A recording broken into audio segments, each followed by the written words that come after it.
One's life begins to change when their desires transform into concrete actions. You're listening to the Desire to Be podcast, where your desires for your life and relationships become your mastery. I'm your host, Devora Goldberg, and thank you for joining.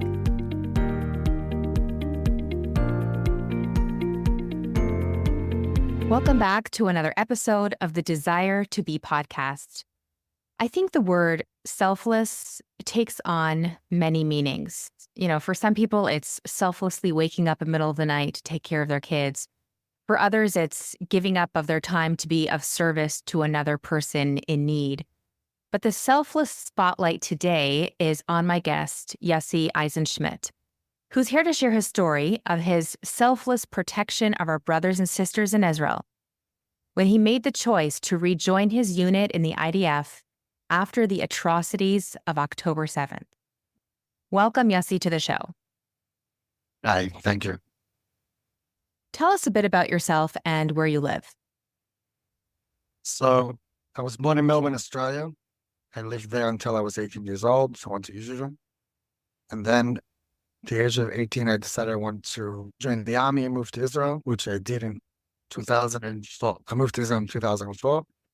I ended up joining the army in 2005. I served till 2009. And towards the end of my time in the army, I met my wife, Eliana, and we got engaged while I was still in the army and married, I think a month after I was released from the army from regular duty. We lived in Israel for 10 years. We had 3 kids, Adina, Danielle, and Sal. And then 3 years ago, we moved to Hollywood, Florida, where we now reside. Take us back to your training years in Israel before you moved to Florida. And it seems like you also lived a civilian life in Israel too. But even before that, what unit were you part of and for how long? So I was in Samchanim, paratroopers, 101st unit. I was served there for 3 years from 2005 to 2009. I was participated in the second Lebanon War, the 2006, 2009, when I was released from active duty. I then joined the reserve duty, and where I served for another 10 years until I left Israel. Then the reserve duty in the army, it changed over time. They were adding more time, and then they were taking off budget cuts. So it used to be a month every year, and then they changed it to a week, once a year, and once every 3 years, you do a month's worth of duty. So I was in the reserves for 10 years before I left for Florida.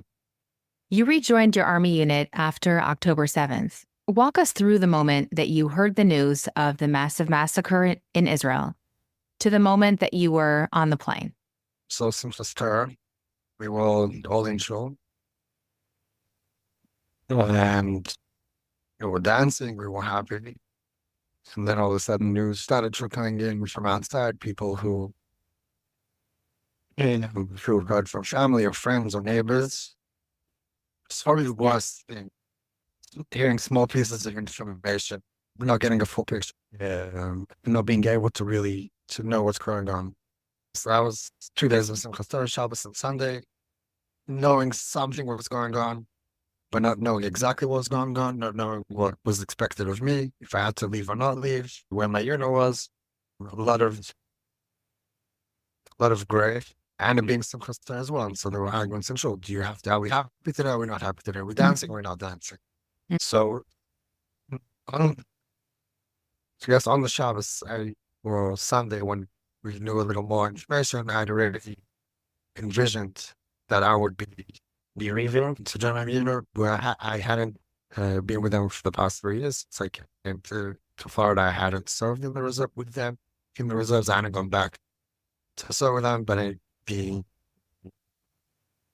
size and of the attack and what it was and what it meant, I felt that I had to be there, that I wanted to be there, to be part of whatever was going to come next, to try to bring back some sort of answer from the Israeli side, from our side, and to bring back some sort of honor to the idea. So I know I want to be part of that. I decided that already on Shabbos. My wife Eliana was not so sure; she wasn't on board. Then Sunday night, when we were able to turn our phones and got the full picture and everything really came in, that's when it really hit hard. And Eliana had friends and neighbors who had been killed. Oh, So she, when she heard that, it really hit home for her, and she was okay. You're you can go. mm, So that happened Sunday night. We were able to get in contact with different people who were helping out soldiers here. You did them, and he did them in South Florida. They were organizing flights, so I was able to get a flight through them. mhm. And we were in contact with a lot of people. I was able to be in contact with my unit who were already in Kfar Aza, and they told me some of the things that they needed. So basically spent 2.5 days getting stuff, getting myself ready, and running around. It was very busy, so I didn't have much time to think, which was good. Running around, getting busy uh, to get whatever I could before I left. And what was your kids' response when they knew that you were leaving? My kids took it very hard. They're very emotional. They're very attached to us. Mhm. And Eliana, they took it very hard. They were crying a lot, but we were very busy during that time, so we didn't we didn't get into the depth of what was going on. I explained that there was what was going on over there, and that everyone has to come together now to help out our family in Israel, to keep them secure, make sure that they're safe. So that sort of calmed them down a little bit. That they gave them a bit of strength, but they're enough to let me go. At that time, we didn't know how long it was going to be. I told them I was going to be back in a month, so so they were okay. If we had known there what was going to happen and how long it would be and everything that would happen after that, then yeah, it would have been a bit of a different scenario. Yeah. If you knew that you'd have to be gone were you gone for 3 months, 4 months? 4 months. If you knew that it would be that long, would you have reconsidered going? Me personally, no. I wouldn't have reconsidered going. I still would have wanted to be part of of what was going on, and to be part of bringing back some semblance of normalcy to Israel. Yeah, I don't think my wife and kids would have been on board if they knew knowing then that it would be 4 months. Speak to me and my audience for a moment from your perspective, your from your experience in the Army. And again, I have no experience in the Army at all, but I'm assuming that there's the physical aspect and then there's the emotional aspect of, with all your training, you know what you could do to protect. So speak to us for a moment from that perspective when you hear the news of such atrocities happening in Israel and you see no other way because you have the training and you know what you can do to be effective, to protect, and to do what you were taught to do. And in this moment of being torn of, I need to be with my family, but at the same time, I need to be there because I was trained and I could do something, I could be effective. Speak to us a little bit about that. So the answer is on a few different levels. So on the smaller scale, uh, I have my unit, and I knew that I had to be with my unit. That I didn't want them going in without me and or doing anything without me, because I felt that I have a lot to give, and that I would be able to help them to add or to make the unit a whole that would be able to together to accomplish what we need to do. On a larger scale is that we say families. So my family is my unit. My family is my actual family, my wife and kids. And then family in a larger scale is also all of my so we're all one. So I have to keep my family safe. But this attack sort of large that scope to be not just my personal family living in Florida, but I'll say here. So I was in a position that I'd be able to leave them here, say here in mind that they're having mind that they're safe and okay, and be able to go and protect my larger family who are not safe at all and not okay, and to be able to give something from my and to be able to give myself to helping. I'm not a man of, I'm not a rich person. I'm not able to send them money or funds or other. I don't know. I'm not good at collecting money, but I am able to give myself. So that's what we had in last week's parsha. We're talking the end of the parsha is talking about the earth when you're giving the worth of yourself and you donate yourself to the mission. So I was donating myself to time. So that was my contribution. That was what I felt I was able to give, and that's what I get. Tell us a little bit about life, what was like being active in the army, your daily life, sleeping, eating, hygiene. Give us a little picture of what was that like for you. So when I first got there, everything was there. Everyone was there. A lot of turmoil. We didn't know where we were going, what we were doing. We were training in general to go to down south in Gaza. Um, we were there for a week on a base, and then they sent us up north, and we were supposed to be there. And then up north, they didn't have anywhere to put us. So every week or so, we would go from a school or a boarding school. Yeah, the bases were all full. They were able to move up. I think it was in the first week 300,000 reserves, who all needed someone to be. There's no room on all the bases for those people to be. Mm. So we were in different intermittent camps and places for us to stay. And then also having in mind that people came, I came with 4 suitcases full of stuff that I was bringing to my unit for myself. They came on Shabbos, not knowing for how long. Everyone came with a bag for a day or two. And they ended up being for a month or so without going home for the first time. So people didn't have their things, their stuff. Everything came from donations from what people brought them. Towels, anything for the shower, soap, everything. They didn't have anything. Underwear, clothes, nothing to change. And then we kept moving. Every week we moved from one place to another. We weren't sleeping outside in the open. Every place we had, it might have been cramped. We might have been 100 people in a big room. But we had a roof over our head. We had a mattress to sleep on. Showers are always a fun time when you're probably like 1,000 people, group of 12 showers. It depends. Sometimes there's more, sometimes there's less. You're just happy to have a shower. So you're not thinking, oh no, there's so many people have to wait in line forever. We're just happy that you have some to shower because other people didn't have places to shower. We were always blessed to have what we needed and sleeping schedule. So we were training for the first 2 months. We were training first down south, then up north, and then back down south. So training was you have day training, night training. There's no time. You're almost always doing something. Sometimes you have a full night's sleep. Most times you have a few hours in the sleeping time. You also have times where you need to be on guard duty, and then the training. Training was I wouldn't say around the clock, but it was we were utilizing most of the hours of the day to be as prepared as possible. We were upset that it took so long for us to be initially utilized and sent in touch, but it just meant that we had more time to prepare. So we were tired. Most of us people have families and are older. So I'm almost 40 years old. There are people that are older than me. If most of us and not running around all day with bags on our backs, so it gave us time to get back into that rhythm and working together as a team and work with that. And we know new people who joined our unit, so we were able to get to know them better and work with them better. So we really happy we were blessed to have so long to train.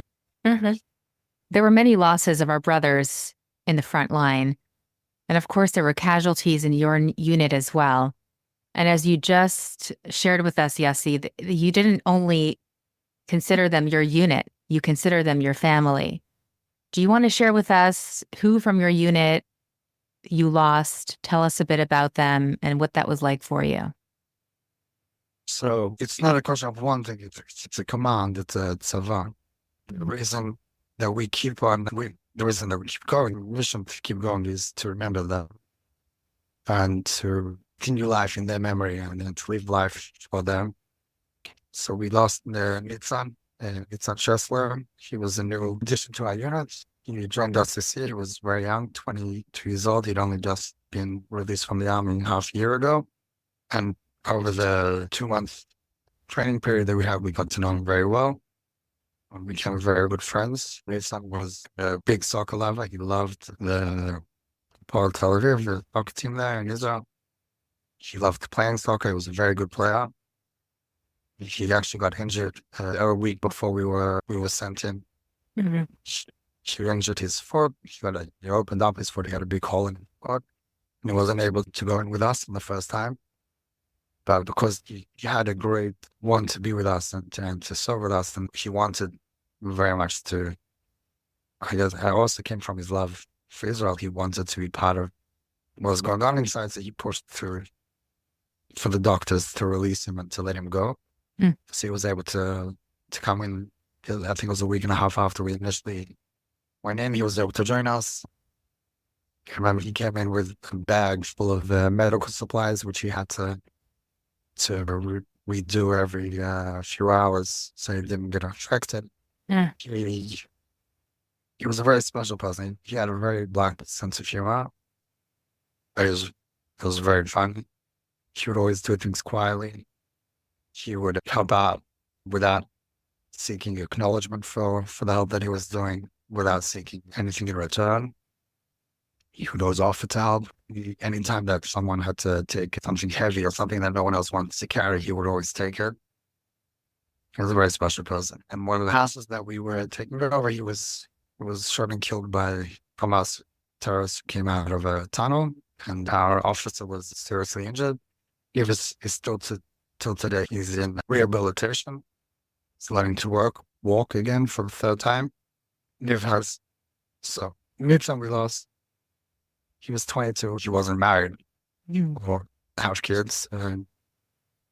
Niv is married with 2 kids, and he's been away from them for most of the time since we left. He was home for a little bit in between, but it's still to today. I think we're going on 8 months now.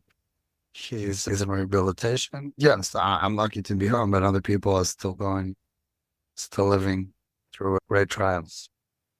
Are you in touch with these people who are still in rehabilitation and trying to get back to themselves and have injuries that they're sustaining and dealing with? Yeah, I talk to him a lot. Mm-hmm. And I guess also for me, feel connected with him. Yeah. It's very hard to be in contact with America and Israel. The timelines, the hours, Yeah. they're quite out there. But Niv is awake a lot at night, so I'm able to speak to him.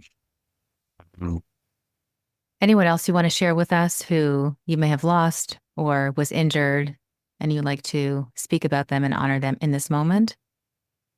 So we have another friend he wasn't in my team, but he was in our unit, Sean. He got shot in the face, and he's also still in rehabilitation.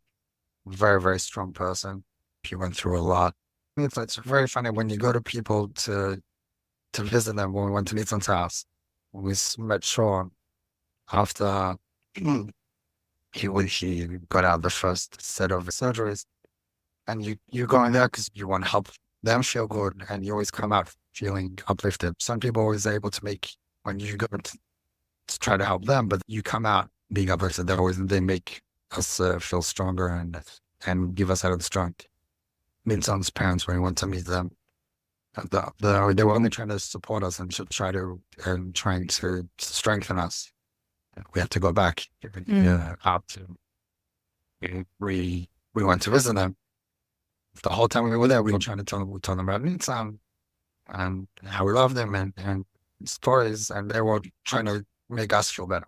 We thought we were there to make them feel better, but they were trying to make us feel better. There's such a strong aspect of the emotional closeness of, I believe, the Jewish soul. And like you said before, the Jewish family. And I'm going to say just a loaded sentence over here, but I'm just trying to settle what you're saying in my mind, that there's, in the throes of war, in the throes of catastrophes and casualties, and what everyone means to each other. We're talking about a unit in war. We're talking about families that people are leaving back at home. And we're talking about, in the midst of it all, we're just uplifting each other and giving each other chizuk and strength and closeness and more reasons to just move on. Anything you want to share with us on that?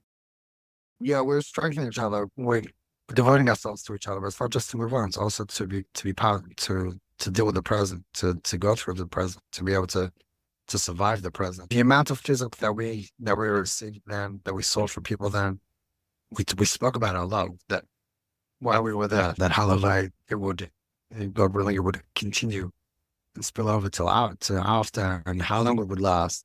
It was a crazy amount. People from all over Israel before we went in coming to just to be with us, to bring us stuff, to make barbecues, to sing, to try to be sameach. People from everywhere, people we never met, people Haredis, like on it, left, right. There was really no barriers, nothing dividing between Am Yisrael. It was amazing. But it's over and last. Yeah. Uh, it's very hard when you're living in a moment of darkness and dire straits, and then it's very easy to be together. And then you have to get used to it. It's very, very easy to let it slip and to go back to the old ways. A lot of bigger decisions that I decided I would do, and as soon as you get out of it, it ebbs away. But hopefully it'll last. But in the moment, it was definitely huge amounts of chizuk, and within our, we're still giving over chizuk to each other. Also here in Florida, we have a group. There's a guy named Aaron Rose. So Aaron Rose was a soldier who served in also. He lives here. When he came back, he felt very lonely. He didn't have people to connect with who understood what he was going through. Mm-hmm. So he put together a group together with the Yedidim, with around 1,000 from Yedidim. They put together a group called IVC, Israeli Veterans Club, and that's another group of people that are looking to strengthen each other. People who, for 4 months, people were not working. People's companies just were nothing left. People who were renting houses and then came back to nothing. So within the group, they're always helping out each other, getting each other whatever they need. We meet up once a week just to speak and to have a group that we're able to connect of like-minded and people that understand what we went through and why we act in the way we act, or why we feel the way we feel. So huge amounts of kids who come from all different directions. Baruch Hashem, Am Yisrael is never greater than it is these dark times, and hopefully it will last and continue on. What prompted your decision to come back home? It was a very long time. No one imagined I was going to go for 4 months. I didn't imagine I was going to go for 4 months. Any war that we had in modern times has only been a month, the longest, a month and a week. But at the end of it, she understood that I needed a little bit of that extra time, and we needed the extra week to be able to decompress as a group, to be able to deal with what we went through, with the losses that we had. To the whole time that we were there, we were not able to really work it out of the system, to deal with it. We dealt with it to some form of degree, but it was very on the surface. Mm-hmm. So Baruch Hashem, she was very understanding that I needed the extra time to do that. And so before that, she wanted me to leave early. But then after what happened with the experiences that we had with the Nitsan, she was very understanding, and she let me, Baruch Hashem, stay until we finished. The real answer to that is we finished our service on that time. It took all of our Fativa was released from duty, and that's when I came back home. I watched the video of you coming home and surprising your kids in their school. What was that like for you? It was a crazy, amazing experience. It's what I was dreaming about for 4 months, for 3.5 months. From the day that I arrived.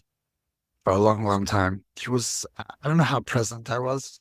I just landed I came straight from the airport, straight to pick them up. I was still half of myself was still in Israel, or 3/4 of me was still in Israel. A large part of me was still in Israel. That was something that they were looking forward to for 4 months since the day I left. Was something that they really were dreaming about and talking about for a long, long time. So, Baruch Hashem, we were that experience for them. It was once in a lifetime. Were they happy that that's how they saw you the first time? Because sometimes, for people it will be a shock. For other people, it's like, oh, this is so cool. Like, I could be dropped anywhere in the world. As long as my father comes home, I'm good. I'm in his arms. Did that work for each of your kids? My oldest daughter, she wanted to be surprised. I don't know if it worked for all of them exactly in the way it happened, but at the end of the day, they didn't really care. They were happy that I was home. Yeah. The way that I came home or how I came home to them, it was less of an issue after they realized, after they got over the shock that I was home. But I think it was good for all of them to get that recognition from their friends, from the teachers, Right. from their peers who were with them for 4 months. They know what they were going through exactly, because you can't imagine. It's not just a parent who's away, it's a parent who's away and you don't know what's going on. And every day or every second you going through what scenarios could happen to them. I don't think my youngest was going through those same thoughts, but definitely my two older kids were thinking about that. And Dean and Danielle, probably Michal was also thinking about that. Well, I had some sort of inclination to what might happen or what could happen, what people were worrying about. So for them, it was getting the recognition in front of peers of the father coming back and surprising them. I was in uniform for them. And I think it was a great moment for them also. I was happy to give it to them. I'm sure there are a lot of people who are intrigued about your time in the Army. And sometimes people don't know how to filter questions or their thoughts, and they come out a little bit insensitive sometimes.